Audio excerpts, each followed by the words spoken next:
오늘 제가 이야기하려고 한 것은 목표 설정인데요. 사이코 사이버네틱스. 사이코 사이버네틱스. 이 다단계 사업 또는 네트워크 마케팅에서 성공의 8단계라고 하는 것이 있습니다. 그 성공의 8단계 중에 가장 첫 단계가 목표 설정이라는 건데, 그 목표 설정에 대해서 설명을 드리려고 합니다. 그런데 사이코 사이버네틱스라고 하는 것은 맥스웰 몰츠라고 하는 사람이 있었습니다. 맥스웰 몰츠. 이 사람은 미국의 아이비리그 대학 중에 하나인 콜롬비아 의과대학을 나온 성형외과 의사였습니다. 성형외과. 근데 이분이 뉴욕에서 성형외과 의사로 있는데 이상한 현상을 발견했어요. 어떤 아가씨를 성형수술을 해 주었는데 그 아가씨가 굉장히 수줍고 집에만 있고 사람 대인 기피증이 있고 이런 아가씨였는데 성형수술을 해주자 갑자기 성격이 활달해지고 사람과 만나기를 좋아하고 회사에 취직하더니 승승장구에 올라가는 거예요. 그래서 깜짝 놀랐어요. 어떻게 코를 조금 높여줬는데 인간이 저렇게 변할 수 있느냐. 그 다음에 한 세일즈맨, 남자 세일즈맨을 성형수술을 해줬는데 그렇게 실적도 안 좋고 엉망진창이고 비관적이고 하던 세일즈맨이 남자, 이게 얼굴을 좀 손대줬더니 갑자기 자신감이 넘치면서 세일즈계의 세일즈 왕이 돼버려. 그래서 이게 뭐냐 이거야. 이게 뭐냐. 그 사람이 코를 조금 높여줬다고 해서 능력이 갑자기 생겨난 것도 아니고 뭐 돈이 갑자기 생겨난 것도 아니고 아무것도 생겨난 것이 없는데 어떻게 인간이 저렇게 변할 수 있느냐 하는 걸 느끼게 됐습니다. 그래서 이분은 성형외과 의사인데 성공을 결정하는 것은 인간의 마음이로구나 이걸 알게 됐어요. 코를 높이는 것이 지금 성공의 요인이 아니고 그걸로 인해서 이 아가씨의 마음이 바뀌었다는 거예요. 마음이 어떻게 바뀌었어요? 네거티브, 부정적인 것에서 긍정적으로 바뀌었단 말이에요. 만약에 마음의 성형수술을 통해서 부정적인 생각을 긍정적으로만 바꿔주면 석세스 메커니즘, 성공 메커니즘이 작동해서 자동적으로 성공한다. 그러나 만약에 네거티브한 셀프 이미지, 부정적인 셀프 이미지를 가지고 있으면 마음적으로 의식 속에 아무리 노력해도 성공 못한다. 반드시 실패한다. 그걸 학문적으로 증명을 한 거예요. 그러니까 내가 애터미 사업을 해서 부자가 돼야지, 월천댁이 돼야지, 오천남이 돼야지 하고 입으로는 얘기하는데 잠재의식 속에 실패의식이 조금이라도 들어있으면 그 사람은 아무리 노력해도 성공 못한다 하는 게 결론이에요. 그래서 사이코 사이버네틱스라는 말을 만들어내고 이것이 이 책의 이름이에요. 그러면 어떻게 해야 성공하느냐? 어떻게 하면은 내 안에서 석세스 메커니즘이, 성공 메커니즘이 작동하도록 하느냐 하는 문제예요. 그건 매우 간단합니다. 매우 간단하고 모르시는 분이 없어요. 그것은 코끼리 냉장고에 넣기 하고 똑같아요. 코끼리 냉장고에 넣는 건 단 3단계면 끝나. 그렇죠? 냉장고 문을 연다, 코끼리를 넣는다, 냉장고 문을 닫는다. 그럼 끝나버리죠. 그런데 우리 두뇌는 어떻게 생각합니까? 야 임마, 그렇게 작은 냉장고에 코끼리를 어떻게 넣어? 이 냉장고를 코끼리가 들어가도록 크게 만들면 될 거 아니에요. 그 생각을 왜 하냔 말이에요. 자기가 지금까지 안 지식 가지고 냉장고는 주방에가 이만큼 한데 코끼리는 산더미만 한데 어떻게 해놓어? 이 냉장고를 그렇게 크게 만들면 될 거 아니에요. 그러니까 3단계면 끝나. 그렇죠? 냉장고 문을 연다, 넣는다, 닫는다. 그거 똑같아요. 그러니까 분명히 할 수 있는데 자기 고정관념이나 지금까지 잠재의식 속에 그건 못해 라고 하면 코끼리 못 넣는다는 거예요. 못 넣어요. 자, 그러면 목표하고 석세스 메커니즘하고 무슨 관계가 있는가 하는 얘기를 하려고 합니다. 바로 아리스토텔, 지금부터 2000년 전에도 목표가 가장 중요하다고 얘기를 해요. 목표가 가장 중요하다. 첫째, 뚜렷하고 실질적인 목표를 가져. 그 다음에 둘째, 목표를 가졌으면 지혜, 돈, 물자, 방법 등 그 목표를 달성하는데 필요한 수단을 찾아라. 그리고 셋째, 당신이 가진 모든 수단을 그 목표에 맞춰 나가라. 그래서 목표가 중요해요. 이 그림은 아주 유명한 그림입니다. 르네상스 때 라파엘이 그린 그림인데 아테네 학당이라는 그림입니다. 이게 플라톤이고 이게 아리스토텔레스예요. 플라톤은 자기가 지은 책 티마이오스라는 책을 들고 손가락이 어디를 가리키고 있어요? 하늘을 가리키고 있습니다. 이상의 세계를 대표하는 철학자예요. 아리스토텔레스는 자기가 쓴 책을 들고 있으면서 니코마스 윤리학이라는 책입니다. 어디를 가리키고 있어요? 땅을 가리키고 있어요. 다시 말하면 인간의 삶, 인간의 윤리와 도덕, 그리고 과학, 지식. 땅을 가리키고 하늘을 가리키죠. 이게 라팔로의 아테네 학당이라는 그림입니다. 자, 다음. 위험은 자신이 무엇을 하는지도 모르는 데서 온다. 그 말은 무슨 말이에요? 목표가 없다. 그런 말. 목표가 없어. 너 뭐 때문에 그거 해? 괜히 해. 중세 시대에 존스라고 하는 사람이 쓴 더 패스라는 책이 있습니다. 우리 지금 시중에 기적의 사명 선언문이라고 번역이 되어 있어요. 송경근이라는 번역자가 기적의 사명 선언문이라고 번역되어 나와 있습니다. 그 앞에 무슨 얘기가 나오냐면은 중세 시대의 한 신부님이 길을 가다가 돌을 다듬고 있는 현장을 발견을 하고 한 석공에게 물었어요. 당신 지금 뭐 하고 있어? 신부님이 물으니까 석공이 보면 모르겠어. 돌 다듬고 있지 않소? 두 번째 석공에게 당신 지금 뭐 하고 있어? 이렇게 물었더니 목구멍이 포도청이나 하고 있는 중이요. 세 번째 석공에게 당신 지금 뭐 하고 있어? 세 번째 석공은 아름다운 성전을 지을 추춧돌을 만들고 있습니다. 이렇게 대답했어요. 첫 번째, 보면 모르겠소 한 놈은 지가 뭐 하는지도 몰라 지금. 두 번째, 목구멍이 포도청이라 하는 놈은 하기 싫은데 억지로 하는 놈이야 지금. 세 번째 석공은 목표가 또는 목적이 뚜렷해요. 아름다운 성전을 만드는 추춧돌을 내가 깎고 있다. 그러면 누가 일을 더 잘하겠어요? 지가 뭘 하는지도 모르는 놈은 아무렇게나 할 거고, 먹고 살기 위해서 한음식 없이 하는 놈은 대충 해놓을 거고, 바로 내가 지금 돌 석공이지만은 아름다운 성전을 만들 추춧돌을 깎고 있다고 하는 놈은 얼마나 그 돌을 잘 깎겠어요. 그러니까 여기 계시는 분들이 이제 균형 잡힌 삶이라고 하는 아름다운 성전을 짓기 위해서 애터미 사업을 하시는데, 또는 하려고 생각을 하시는데 확실히 목표를 세워야 돼. 그러니까 바로 워렌 버핏 같은 사람이 위험은 어디서 오느냐? 자기가 뭘 하는지도 몰라 지금. 뭘 하는지도 몰라. 그렇게 되면 반드시 중간에 그만둬요. 이 사람 단테라는 사람 알죠? 신곡 쓴 사람입니다. 나는 할 수 있다. 나는 해낸다. 나에게는 저력이 있다. 나에게는 오직 전진뿐이다. 이런 신념을 지니는 습관이 당신의 목표를 달성시킨다. 당신의 길을 걸어가라. 사람들이 무엇라 떠들든 내버려둬라.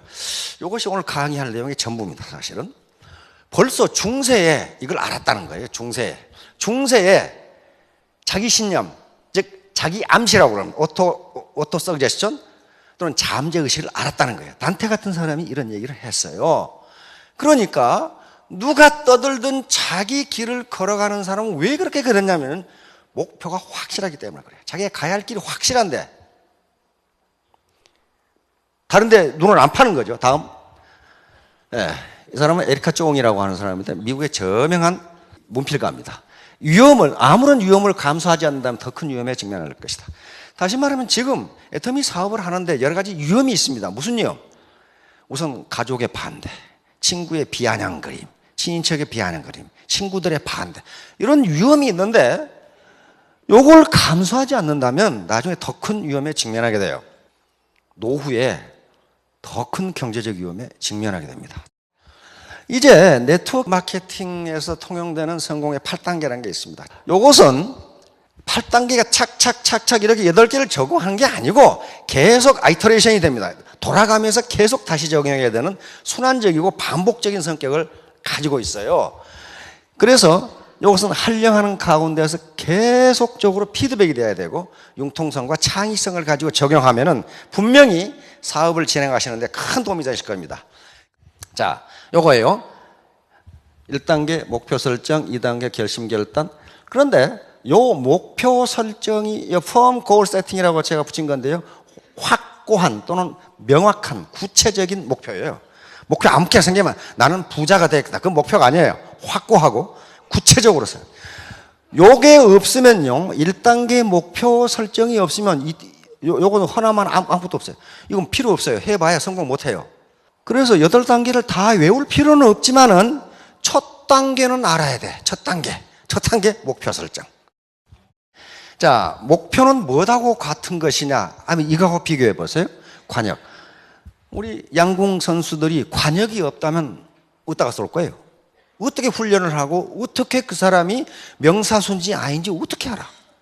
관역이에요. 타겟이라고 목표는. 그 다음에 항구예요. 망망대해에서 항해하는 배가 자기가 지금 가고 있는 항구를 명확하게 하지 않으면요, 그건 전 안 돼요. 결승선, 피니시 라인이에요. 장거리를 뛰는 또는 뭐 100m를 뛰든 반드시 결승선에 있어요. 그래서 내가 결승선까지 몇 초 안에 뛰겠다고 하는 목표가 반드시 있다고요. 저게 피니시 라인이 없으면은 그 뭐 잘 뛰는지 안 뛰는지 어떻게 하냔 말이에요. 마찬가지 산정. 등산가, 산악가가 산에 오를 때 자기가 정복하고자 하는 산정이 있어요.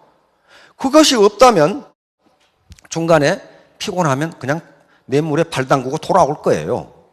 그런데 확실한 목표가 있기 때문에 산악인들은 그걸 점령한다고요. 그러니까 목표는 자기가 가야 할 방향을 확실하게 제시해 줍니다.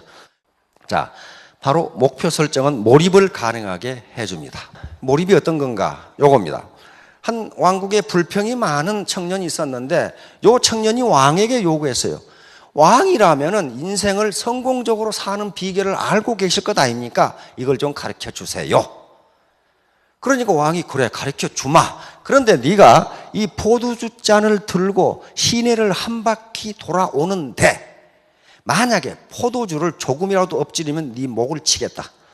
동의하느냐? 오케이 하고 한 바퀴 돌았어요. 시내를 한 바퀴 돌아와서 왕이 물었습니다. 그래, 시내에서 뭘 봤느냐? 술 먹고 싸움하는 걸 봤느냐? 청춘 남녀들이 연애하는 걸 봤느냐? 안 그러면 노래방에서 노래 부르는 걸 봤느냐? 청년이 못 봤습니다. 못 봤습니다. 못 봤습니다. 그게 바로 인생을 성공적으로 사는 비결이다. 네가 포도주를 엎지르지 않겠다고 하는 목표를 달성하기 위해서 거기에 몰입을 하다 보니까 아무것도 안 보인다. 다시 말하면 네가 어떤 목표를 세우고 거기에 집중하면, 몰입하면 비난이라든가 옆에서 떠드는 소리라든가 하는 것은 아무것도 안 들린다. 그래서 결국 네 목표를 달성한다. 이게 성공의 비결이다. 이렇게 가르쳐 준 거예요. 그러면 여기서 우리는 이 청년에게는 두 가지 목표가 있다는 것을 알 수 있습니다. 이 청년의 최종 목표는 뭐예요? 최종 목표는 인생을 성공적으로 사는 비결을 아는 게 최종 목표예요. 그것이 너무 절실했기 때문에, 너무 절실하니까 어쩌면 죽을 수도 있는 왕의 제안을 받아들인 거예요. 그렇죠? 이 청년이 지금 포도주를 들고 시내를 돌아서 엎지르지 않는 게 최종 목표가 아니라니까요. 최종 목표가 아니에요. 그것은 최종 목표를 달성하기 위한 수단적 목표, 중간 목표예요. 최종 목표는 인생을 성공적으로 사는 비결을 아는 것. 이것이 청년에게는 너무 절실했기 때문에 목이 달아날 수도 있는 포도주 잔을 들고 시내를 돈 거예요. 그렇죠? 여기 계신 분들의 모든 최종 목표는 균형 잡힌 삶을 사는 거예요. 경제적으로 풍요하고, 그리고 내가 지금까지 배우고 싶고 공부하고 싶었는데 여러 가지 이유 때문에 못한 걸 내가 다시 한번 해보고 싶고, 그리고 우리 가족, 친인척들을 사랑하고 싶고, 어려우고 도와주고, 그리고 이 사회와 이 국가에 공헌하고 싶고, 또 나아가서는 전 인류에 공헌하고 싶고, 이 목표가 확실해요. 이게 청년이 하고자 하는 인생을 성공적으로 사는 비결을 아는 거란 말이에요. 그러기 위해서는 어쩌면 목이 달아날 수도 있는 포도주 잔을 들고 시내를 돌아야 돼. 다시 말하면 어쩌면 내가 인격 모독을 당할 수 있고 대단히 몰상시간 대우를 받을 수 있는 다단계 사업을 해야 된다고요. 앞에 그게 절실하지 않으면 이거 못한다니까요. 네버, 절대로 못해요. 이제 그러면 인생 시나리오라는 게 바로 목표 설정 과정이에요. 인생 시나리오는요, 얼핏 보면은 대단히 유치하고 시시하고 이게 좀 사람을 우습게 보는 것 같은, 내가 꼭 바보가 되는 것 같은 그런 기분이 드는데요. 조금만 더 생각해 보면요, 그렇지가 않습니다. 왜냐하면 이건 자기 인생 철학이거든요. 자기 인생 철학을 정립하는 것이 어떻게 시시하고 그 유치합니까? 그리고 자기 인생의 여정을 지금 만드는 거예요. 여정을. 내가 어떻게 인생을 살아가겠다고 하는 인생의 이정표를 지금 작성하고 있는 중인데 그건 결코 그렇게 시시하거나 유치하지가 않습니다. 그래서 이게 지금 한 개인의 시나리오를 작성하는 과정이 목표를 설정해가는 과정이에요. 이게 흐리멍텅하면은 다음 것은 다 흐리멍텅하게 돼버려요. 목표 설정과 자기 암시. 예, 오토 서그제스천, 다시 말하면 자기 암시라고 하는 것이 가장 중요해요. 이게 성공 메커니즘을 작동시키는 원동력이에요. 원동력. 그러니까 목표를 설정한다는 것 자체가 내가 언제까지 5,000댁이 되겠다, 3,000댁이 되겠다, 5,000댁이 되겠다, 내가 어떤 집을 갖겠다, 어떤 자동차를 갖겠다, 내가 현금을 얼마를 갖겠다, 우리 자식 교육은 어떻게 시키겠다, 우리 부모님께 효도는 어떻게 하겠다, 요게 목표인데 요게 뭐가 되냐면 자기 암시가 된단 말이에요. 자기 암시. 내가 나에게 약속하는 서약서가 된다는 말이에요. 그걸 안 쓰면 서약서가 안 돼요. 형식이 어떤 경우에는 내용을 규제하는 경우가 많아요. 자기 암시, 이게 굉장히 중요한데요. 자기 암시란 일정한 생각을 반복적으로 자기에게 스스로 얘기해 주는 거예요. 이게 성공의 전부라고 이야기합니다. 앞으로 계속 이야기해요. 이게 성공의 전부다. 그러니까 요 자기 암시는 소리를 내서 자기에게 말해 줄 수도 있고 속으로 할 수도 있고, 그러나 계속적으로 자기 뇌에다가 자기 암시를 줘야 된다는 거예요. 이게 사이코 사이버네틱스에서 하는 말도 셀프 이미지라는 게 바로 그거예요. 어떻게 코를 고쳤는데 성공하는 거예요. 코 고친 거하고 코 요 자체의 물리적 변화하고 성공하고는 아무 인과관계가 없어요. 코잘리티가 없다고요. 뭐가 바뀌었기 때문이에요? 마음이 바뀐 거예요. 마음이. 다시 말하면 셀프 이미지가 바뀐 거예요. 지금까지는 자신 없던, 자기를 비하하던 이미지가 자신 있는 이미지로 바뀌어버린 거예요. 로버트 머튼 교수는 하버드 대학 사회심리학 교수입니다. 자기 충족적 개혁. 다시 말하면 그렇게 되리라고 믿으면 반드시 그렇게 된다.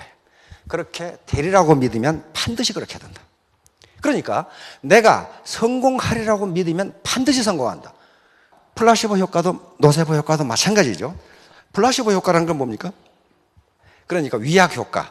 가짜 약을 주는데 병이 낫는 거 있죠. 가짜 약을 주는데 병이 낫는 거. 그것은 자기 의식이 나는 이 약을 먹이면 낫는다고 생각하니까 낫는다는 거예요.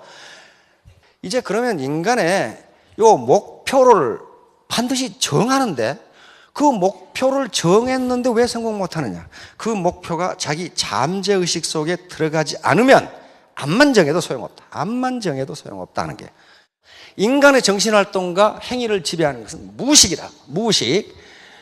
이게 굉장히 방대하고 의식은 10%밖에 안 돼요. 뒤에 나오지만. 그래, 날아오는 앞에서 돌이 날아와. 돌이 날아오면 야구공이 날아와. 그럼 어떻습니까? 이렇게 피하지. 아, 야구공을 맞으면 아프다. 그러므로 나는 피해야 된다. 이렇게 피하는 놈이 어디 있어? 뭔가 날아오면요, 자기도 모르게 피해버려요. 이게 무의식의 작용이에요. 왜 피하느냐 하면은 무의식 속에 그걸 맞으면 아프다는 옛날 어떤 경험이 거기 들어가 있어. 그러니까 피해버려요. 결코 의식적으로 피하지 않는다는 거예요. 그래서 인간의 모든 행동은 무의식이 관장한다예요.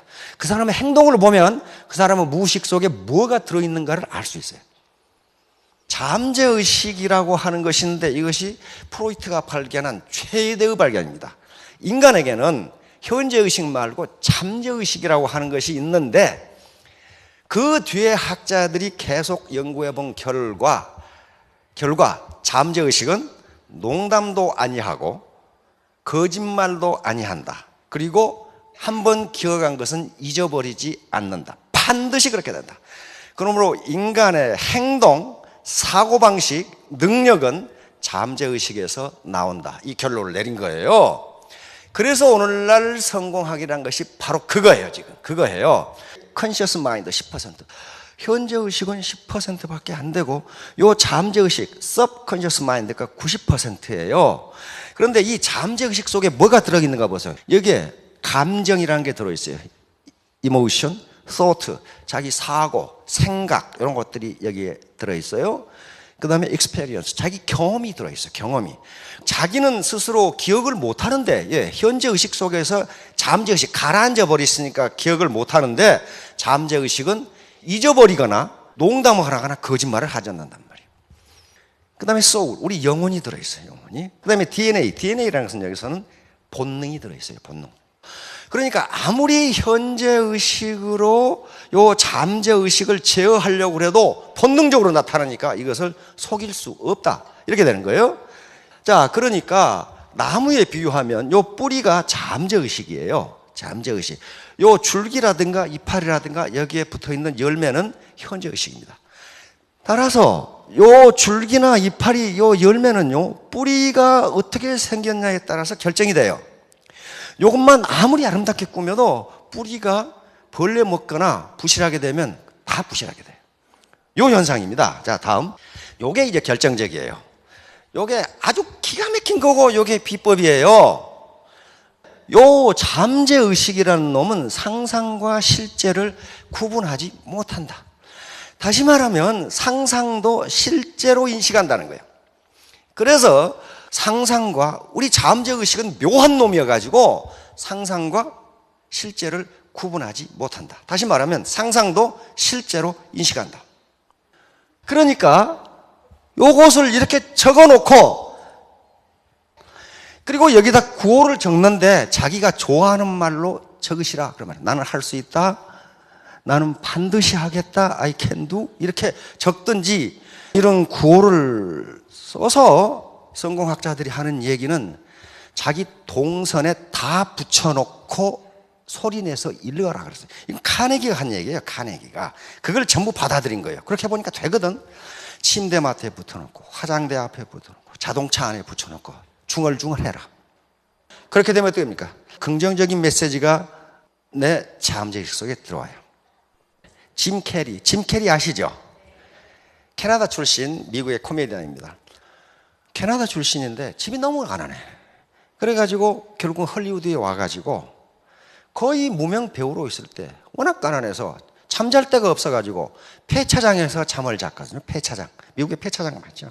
그 범죄 우글우글. 폐차장에 잠을 자고 하루 맥도날드 한 개로 하루를 때웠답니다. 하루를 때웠어요. 그런데 이게 세계적인 코미디언 배우가 돼버렸어요. 그런데 이렇게 무명 시절에 요 짐 캐리는 10,000불짜리 수표를 지갑에 넣어가지고 다녔어요. 10,000불. 우리 돈은 얼마예요? 10,000불이면? 100억. 100억짜리 수표를 지갑에 넣어가지고 다녔다니까요. 그러면 이 알고 지가 100억 수표가 어디서 났을까? 지가 만든 거예요. 지가. 이렇게 10,000불. 지가. 그래서 지갑에 넣어가지고 다녔어요. 그런데 에이스 벤츄라에 성공하면서 1,000,000불을 받고 더 케이블 가이에서 2,000,000불을 받았어요. 한 번 출연료 200억을 받은 거예요. 그러면 그 1,000,000불짜리 수표가 부적이었을까가 아니에요. 바로 잠재의식을 이용한 거예요. 내가 반드시 한 번 출연에 개런티 1,000,000불짜리 코미디언 배우가 되겠다고 하는 걸 자기 잠재의식 속에 집어넣기 위해서 아예 그냥 지갑에다가 1,000,000불짜리 수표를 만들어서 넣어가지고 다닌 거예요. 그래서 계속 꺼내본 거예요. 나는 1,000,000불짜리 배우다. 나는 1,000,000불짜리 배우다. 근데 그거 실현됐잖아요. 그런 사례가 하나의 예를 들었지만 많아요. 아주 많습니다. 그래서 그걸 자기 잠재의식 속에 집어넣어버려요. 목표는 각각 알아서 하시고. 자, 여러분들 모두 크게 성공하시기 바랍니다. 감사합니다.